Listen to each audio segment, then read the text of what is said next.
have a weapon more powerful than their British Empire. And that weapon is our refusal to bow to any order but our own, any institution but our own.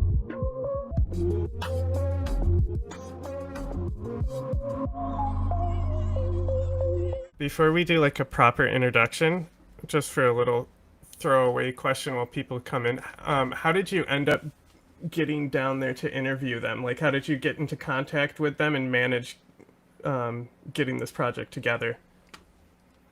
Yeah, it's kind of a long story, but I'll try to keep it on the shorter end. I'd been interested in going down to work with the Zapatistas for a long time, having first, started reading about the Zapatistas maybe back in 2015 or 2016. Had read up a little on the history and the theory and the ways in which this movement is in a lot of ways pretty unique and quite different from other non-state liberatory movements. But I didn't have the chance to go down there, first because the kind of deepening security problems there in the past 10 years or so, especially in the later 2010s. And during the COVID pandemic, the territories closed and people weren't allowed in for a long time. And so the 2024 anniversary event, the 30th anniversary of the Zapatista uprising, was the first public event they had held in maybe 5 years since before the pandemic. And it just so happened that I had recently joined the Modern Insurgent. They were interested in kind of expanding their documentary productions. And I was also talking with a Mexican photojournalist friend of mine who I met in a filmmaking program in Greece, who had covered the Zapatistas before. He had been down to Chiapas a bunch of times. So it was kind of serendipitous. We got the Modern Insurgent funding, and me and my buddy Pedro Wanza, a great Mexican photojournalist, went down there and were able to cover. By judging by that, I was going to ask if you had previous filmmaking experience, but on that note, why don't you introduce yourself for people and kind of your background before we get into what this documentary is about? Sure. Well, my name is Rowan Glass. I'm an anthropologist, filmmaker, journalist, currently in a folklore graduate program, so I wear a bunch of hats. And yeah, I had made a few kind of forays into filmmaking before this first, this major project with the Zapatistas, which is kind of my most kind of large-scale filmmaking project so far. But I started out as more in an anthropological and ethnographic vein. I'd been doing research with a couple of indigenous communities in Colombia for a couple of years. Didn't have a camera when I started going down there, but eventually picked up a camera, started taking videos. First just video interviews, but also filming things like protests. And then, I found that enjoyable, and I found it a more meaningful way to kind of disseminate my research and connect with a general audience versus like academic papers, which nobody reads. Nobody reads research papers, but people do watch videos. And so I thought that branching into filmmaking would be a good way to kind of make my work a little more accessible to the general public. And from there, I started branching into journalism as well. And I did a project in Greece in 2023. That's where I met Pedro Wanza, who I would go on to work with in Mexico. And my first project for the Modern Insurgent was a documentary on desert blues in the Moroccan Sahara. And I had that video project under my belt already when I went down to Mexico. So it kind of made sense to just keep the ball rolling from there. So why don't we get into who the Zapatistas are and what this documentary is about? Sure. Well, the Zapatistas are a movement of indigenous rebels, often called anarchist or socialist or communist. None of these terms are totally applicable to the Zapatista case because much of their philosophy and much of their kind of political practice is rooted in indigenous cosmovisions, indigenous traditional forms of governance, of communal labor, things of that nature. And so they are drawing from kind of an international leftist body of theory, but at the same time, they're very rooted in local conditions and indigenous traditions of politics and so on. And in 1994, the Zapatista Army of National Liberation, the armed insurgent wing of kind of a broader intellectual movement of Zapatismo, the ideology of the Zapatistas, launched an uprising against the Mexican state. So this is January 1st, New Year's 1994. Briefly occupied some of the major cities of Chiapas, which is Mexico's southernmost and poorest state, and also one of its most heavily indigenous states. In 12 days of combat, they were pushed back by the Mexican army, back into kind of the indigenous highlands, the hinterland of Chiapas. But there they were able to establish these bastions of indigenous autonomy. And for the past 30 plus years, it's now been more than 31 years since the uprising, the Zapatistas have been able to kind of cultivate this quite unique system of indigenous autonomy in the interior of Chiapas, and something like 500,000 people now live in the Zapatista territories. Yeah. So what is their relationship to the Mexican government now? How did that? That's literally what I was going to ask. How does that sort of work now? How is that relation sitting now with autonomy? Because we know how states deal with autonomous groups.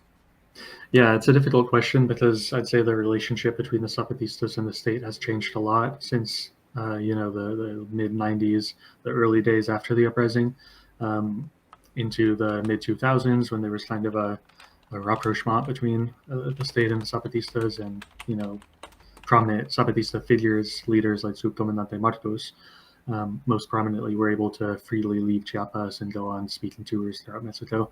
And today, the situation has again maybe worsened a little because the state has failed to intervene in kind of the escalating narco presence and the drug war, which has come to Chiapas in the past 5 or 10 years or so.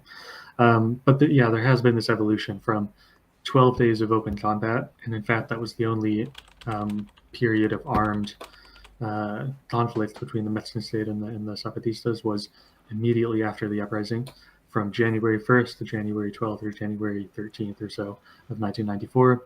There was combat, about 150 deaths, mostly rebels, and since then there was a ceasefire and various processes of attempted negotiations. There were a series of kind of like failed or non-implemented accords called the San Andres Accords in 1996, I believe. And the Zapatistas basically have refused to continue negotiating with the state because the state failed to follow through on the promises made in the San Andres Accords. And for a long time, the Zapatistas even refused any sort of participation in kind of like formal, legal, parliamentary, political processes.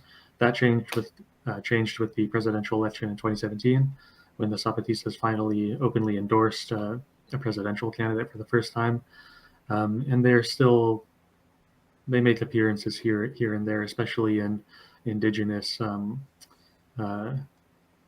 indigenous political initiatives like the Congreso Nacional Indígena, the National Indigenous Congress. But they still have a pretty, I would say, distant relationship with the state, and they're openly critical of it. Yeah. Okay. So was that AMLO that they endorsed? Who did they endorse? They endorsed a Mexican indigenous woman named Marichoy, who we interview in the documentary. You'll see she's kind of our most high-profile interview, and we were quite lucky to be able to talk to her at the anniversary event. AMLO had a pretty bad relationship with the Zapatistas because that's what I was going to ask about specifically. Yeah, and the reason is AMLO has this kind of reputation, this self-presentation as this left-wing populist who has been good for like Mexican working class and so on. And in some ways, maybe that's true.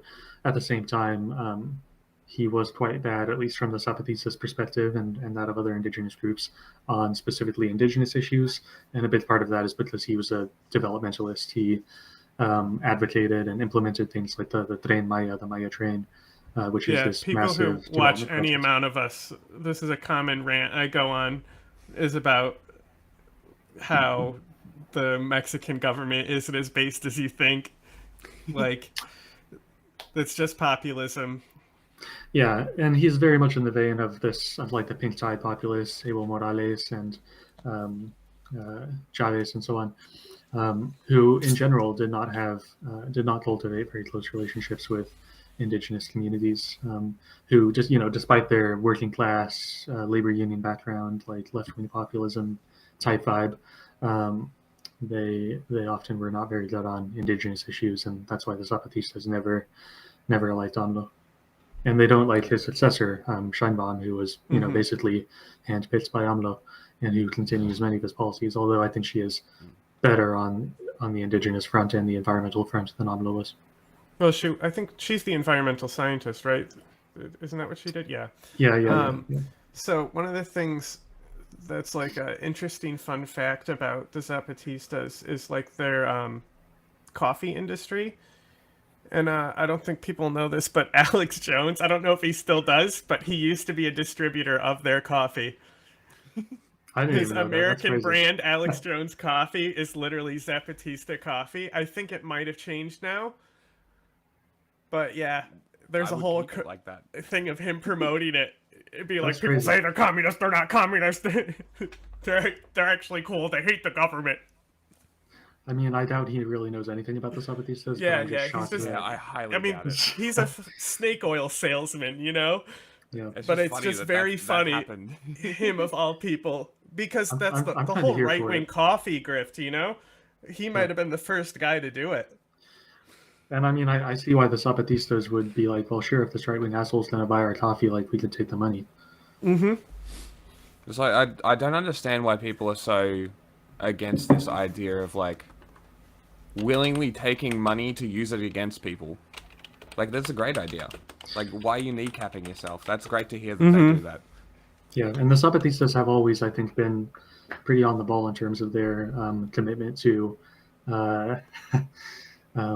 this kind of like strategic negotiation of their links and their connections to other actors internationally. I mean, I don't know that about Alex Jones, but they've always had a big kind of international support network in Europe and North America, throughout Latin America, and that's actually pretty soon I'll be embarking on another documentary project for Modern Insurgent covering indigenous territorial defenders in Colombia, and there's a lot of like parallels and connections between other indigenous autonomy movements elsewhere in Latin America. With the Zapatistas, they draw a lot of inspiration from them. Okay. What's it called? The During Gap. How do the Zapatistas deal with the flow of migrants? Because I imagine it probably does go through they're right on the border. Well, this has become a major problem only in the past couple of years, because with the advent of the Mexican drug war in Chiapas, which formerly and for many decades was one of Mexico's safest states, and it was pretty well insulated from the kind of narco violence that was widespread throughout much of central and northern Mexico. In the past couple of years, the two major cartels have arrived in Chiapas, and this has greatly worsened the security situation for the Zapatistas. But part of this is they're not just running drugs, they're smuggling migrants. There's a big human trafficking operation going on over the pretty porous Mexico-Guatemala border. And some of those new human trafficking routes are opening up through Zapatista territory. How does the poverty of the region play a role in it?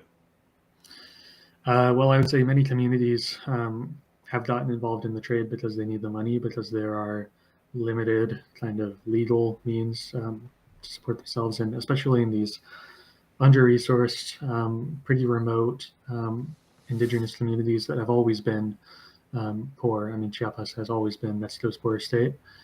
So in many cases, I think it's the only game in town, and they need the money. And unfortunately, as we've seen with coca growers in Colombia and elsewhere, ethics and morals are put aside when it's a matter of like, can you feed your family or not? And if the one thing that allows you to feed your family is growing cocaine or smuggling migrants, that's what you've got to do. And the Zapatistas, of course, do not endorse or directly get involved in that trade, although plenty of accusations of that sort go around. But as far as I've been able to tell, talking to Zapatista allies, being in the territory. I don't think those accusations really hold any water, but they do have to kind of navigate this environment in which increasingly many of the communities around them are getting involved in, drug running, human trafficking, whatever it is. So do they have an internal, like, is drug use a problem within the community, or is it like pretty on top of it, like they have programs in place to Well, what about help instead people? of drug use, drug abuse Yeah, specifically? drug abuse is probably a better term. Because like That's a there's good question. peyote and stuff. Like Daisy just went down there, had a peyote thing. Yeah, peyote is not really traditionally used in this part of Mexico. That's more of a desert thing, and but in Chiapas they might use morning glory seeds, which is another traditional, indigenous hallucinogen. Mm-hmm. Although there is a blanket ban in place in the Zapatista territories on any drug use, and this was made pretty clear in the series of communiques they put out, directed at foreigners and visitors ahead of the 30th anniversary celebrations. They said, this is not a party. Don't bring any drugs. And in fact, in the territories, there's a ban on alcohol, on drugs, and this is because historically, in the indigenous communities that are now part of the Zapatista territories, and still in many of the indigenous communities that surround them, there are kind of deep historical issues with rampant alcoholism and drug abuse, and they blame that on colonialism. I mean, to their mind, and this is something that many indigenous communities in North America and elsewhere have had to contend with as well. These substances have been introduced by colonizers in order to keep their communities weak and divided and fighting among themselves, rather than unified and strong. Hey, I see Adrian's here. Hey, man. Yeah, so there's the blanket ban on drug use in the Zapatista territories, and they were pretty keen on any of the outsiders at the 30th anniversary event not bringing any drugs. Okay, and that honestly, that kind of tracks. I mean, it's and is that just in the area? It's like, hey, while you're here doing this, don't. And it's more of not a comment on the personal use, or is it like how does it actually work? I'm so curious. I don't think it's really a commentary on like individual, lifestyle choices. It's definitely a communal policy, and like all decision making, essentially in Zapatista territories, this is something that's been decided on a collective level, and so it might actually vary depending on the municipality, depending on the community, because often these decisions do come down to whatever the local community decides. I mean, it's a direct democratic system, and but that might actually be a kind of universal policy in the territories.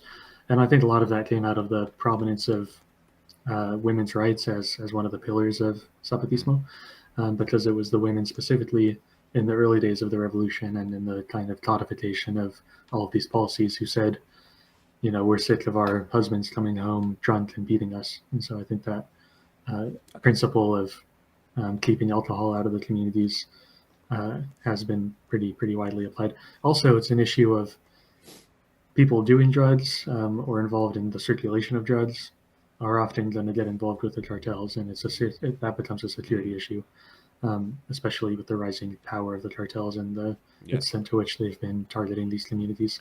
So keeping drugs out of the communities is also a security issue in terms of not getting the cartels involved.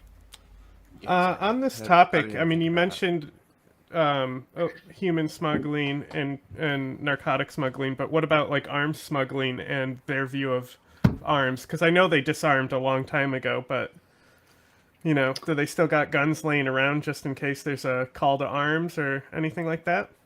They do, and you'll see this in the documentary. They never actually formally disarmed, although they don't take their arms out publicly anymore. And the reason is, again, it kind of comes back to the worsening security situation in Chiapas. They don't want to appear to be a threat to the cartels that are in fact targeting them anyway, but they know that they can't fight back because in military terms, they're much weaker than cartels. They're much weaker than the state.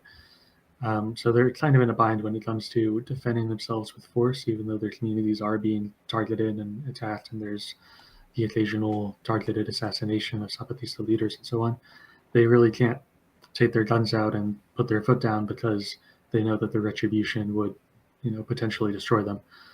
So it's quite a difficult situation in terms of their not really being able to use their arms, but they do have their arms, the same guns that they, occupied San Cristobal with in 1994. They have them sequestered in warehouses throughout the territory.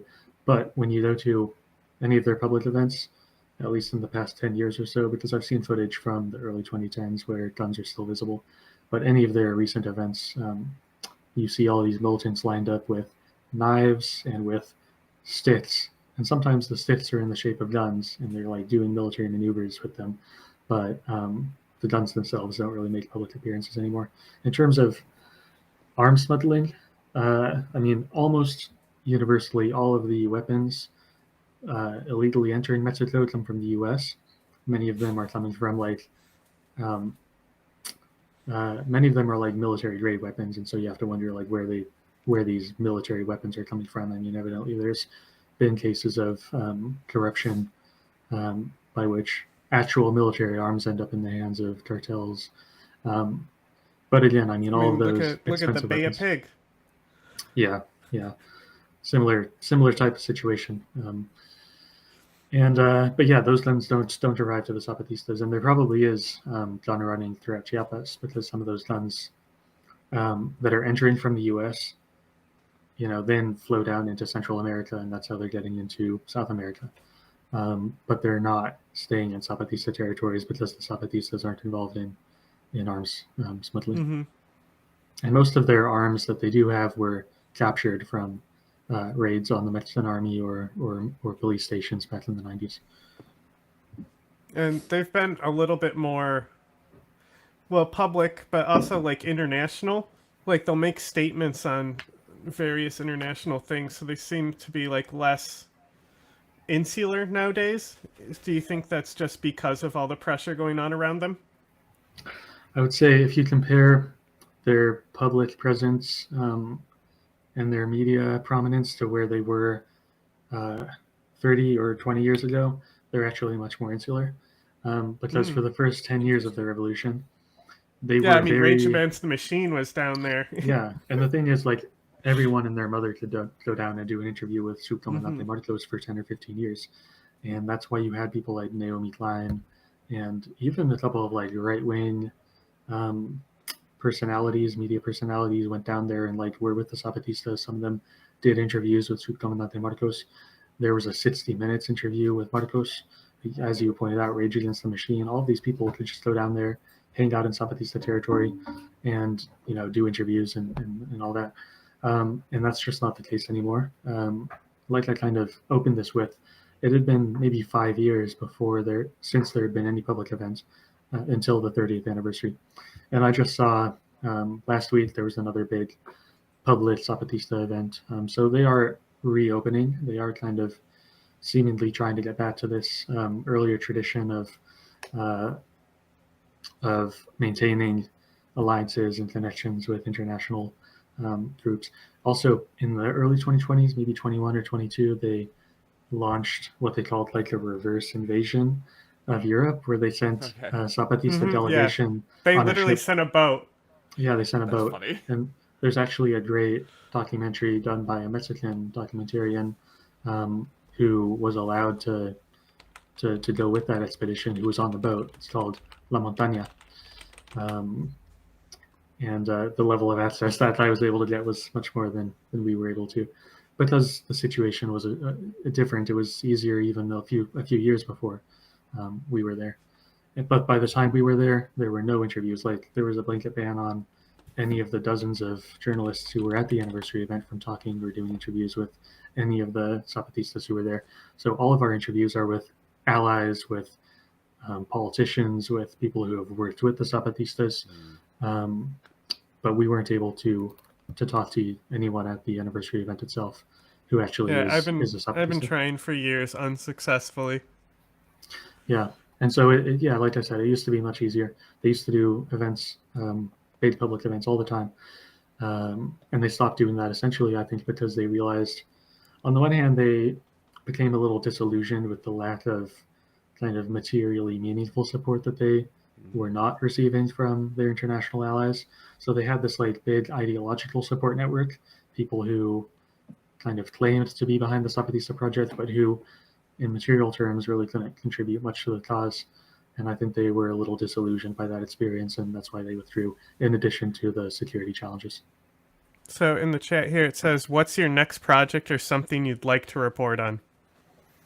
My next project is I'm heading to Colombia in a couple of weeks, and got a couple of projects there. But the main one, which I'm also doing through Modern Insurgent, is a report on the Indigenous Guard, which is another Indigenous self-defense, environmental, and in terms of like social rights, self-defense movement, which started among the Nasa, one of Colombia's largest indigenous populations, which has been in the fight since like the 70s. They were kind of the pioneers of this community defense model, which they called the Indigenous Guard. But this model has since spread throughout Colombia, and now you have every indigenous community essentially has its own Indigenous Guard organization. They're not formally connected. This isn't part of like one large organization, but it's kind of a model of community self-defense, which has spread really successfully throughout pretty much every indigenous community of Colombia. And it's even resulted in the appearance of what they call maroon guards, like Afro-descendant communities, guard models. And so we'll be doing an embed with one of the frontline Indigenous Guard units, one of the oldest ones, kind of in the heartland of the movement, which recently has had to contend with a lot of kind of targeted violence directed at them by, on the one hand, paramilitaries backed by the Colombian state, on the other, cartels and narco-traffickers. And there's also the left-wing guerrillas, the FARC dissidents and the ELN and groups like that. And so they're really under attack, under fire from all sides. And we'd like to shed some light on what's still a pretty underreported movement there. So to wrap up, where would people go to see that or more of your work? Well, you can find me on Instagram at rowan.glass. And most of my work is through the Modern Insurgent, moderninsurgent.org. And we also have a YouTube channel. You can watch the Zapatista documentary, all of our other great documentaries we have reported there, from Morocco, from Ireland, Italy, Ukraine, all over the place, and soon enough from Colombia as well. So check out Modern Insurgent, and if you want, you can follow me on Instagram. All right, Jack, you have anything that I didn't let you get in there? I do want to ask one question. So, the Kurdish model is decentralized and sort of don't need to go into it. How similar is the Zapatista model to that? Is it decentralized? How decentralized? How does it work sort of in that aspect? Just a final question. Yeah, I'm glad you brought up the Kurdish model going on in the autonomous administration in northern Syria. There's been, over the years, a lot of kind of comparisons and also contrasts between the Zapatista model and the Rojava model. I think in a lot of ways it's a good comparison. Both systems were kind of developed out of a historical experience of colonialism, whether the Mayas on the one hand or the Kurds on the other. Both were kind of the merger of indigenous social movements, grassroots, local traditions, and Marxist-Leninist, more traditional left-wing guerrilla type movements. But there's some important differences as well. But in terms of the comparison between how decentralized each model is, I think the Zapatistas have always advocated for a direct democratic, decentralized form of kind of collective rule. And of course, there's been a lot of comparisons to forms of anarchism, forms of libertarian socialism. Those labels are not totally inaccurate, but they do kind of miss the indigenous roots of the kind of autonomous governance system. They can just, it's not any of those things. It's Zapatismo. Yeah, it's Zapatismo, and a more direct, a more like maybe relevant reference point within the Mexican My tradition would be. chinchilla thinks I'm talking to him. His name is Zapata. Oh yeah, that's a great name. Yeah.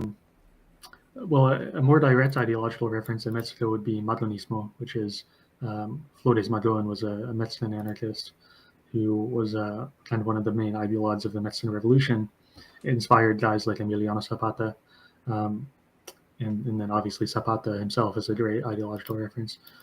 So you have these local references, just like in the Syrian case, you have Apo Abdel Öcalan as the main reference point there.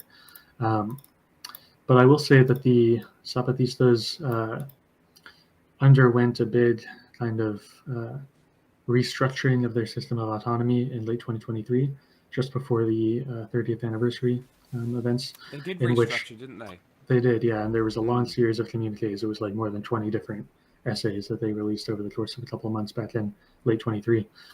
And one of them, I think it's the 9th part in this series of communiques, is called The New Structure of Zapatista Autonomy.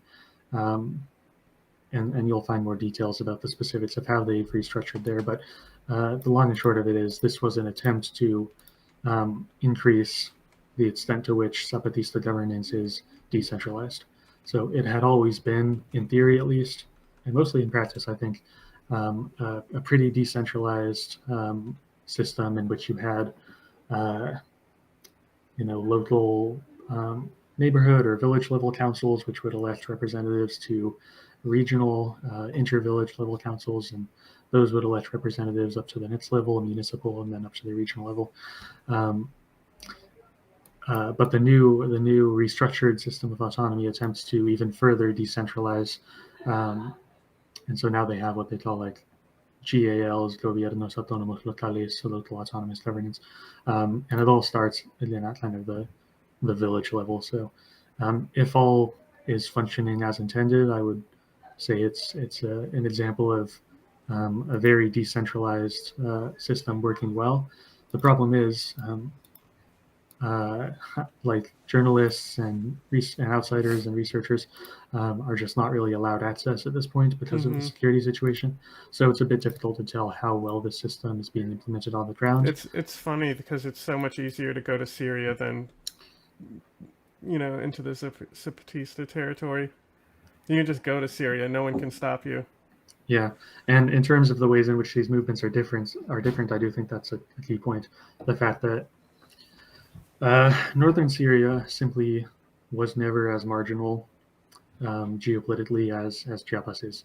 Chiapas, the Zapatista territories alone are like 500,000 inhabitants, but these are, there are no major cities. It's highly agrarian.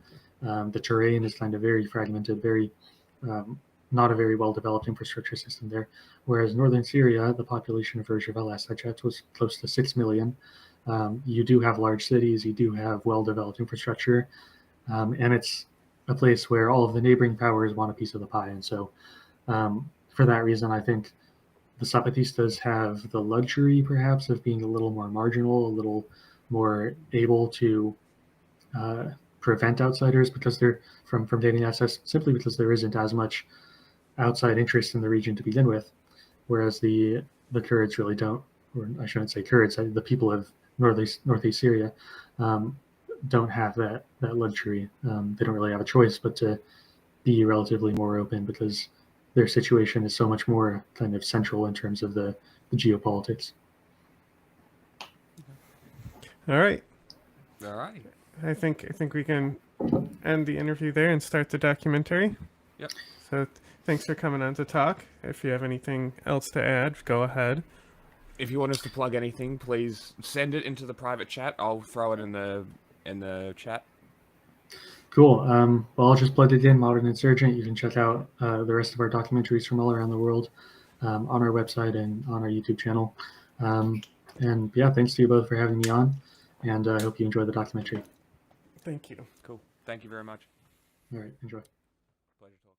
Through the years, America has stood as the world symbol for law and order. Anarchy, well, that was something that was always happening in other countries. Newsworthy, perhaps, but it could never happen here. The policeman on the corner has traditionally been looked upon as a friend not as the instrument of a tyrant. People in other countries had just reasons to riot against their governments. The nations of the world are dictatorships in one form or another.